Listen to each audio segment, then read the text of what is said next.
গজারিয়া বাজার হোসাইনিয়া মাদ্রাসা ও এতিমখানার মেধাবী ছাত্র 12 বছর বয়সের মোহাম্মদ বাইজিদ হাসান হিফজুল কুরআন শেষ করে মাত্র 3.5 বছরে পবিত্র কোরআনের হাফেজ হয়েছেন। তার এই সাফল্য পরিবারবর্গ, মাদ্রাসা, ওস্তাদ ও শিক্ষকেরা শুকরিয়া আদায় ও আনন্দিত প্রকাশ করেছেন। প্রতিনিধি মাহবুব চিস্তি জানান, মোহাম্মদ বাইজিদ হাসান হাফেজ হওয়ার পর পরিবারের পক্ষ থেকে তার পিতা হাফেজ মাওলানা মোজাম্মেল হাসান মনির এর উদ্যোগে আল্লাহর নিকট শুকরিয়া আদায় স্বরূপ শনিবার দুপুরে গজারিয়া বাজার হোসাইনিয়া মাদ্রাসা ও এতিমখানা দোয়া মাহফিলের আয়োজন করেন।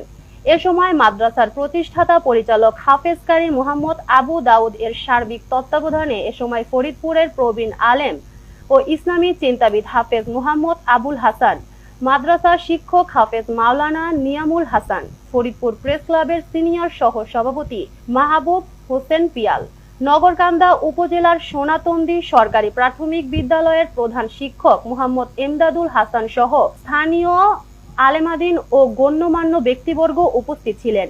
এ সময় মাদ্রাসার 3 জন শিক্ষার্থী জাতীয় মেধা তালিকায় উত্তীর্ণ হয়। উত্তীর্ণ শিক্ষার্থীদের সনদ ও বিশেষ সম্মাননা স্মারক দেওয়া হয়।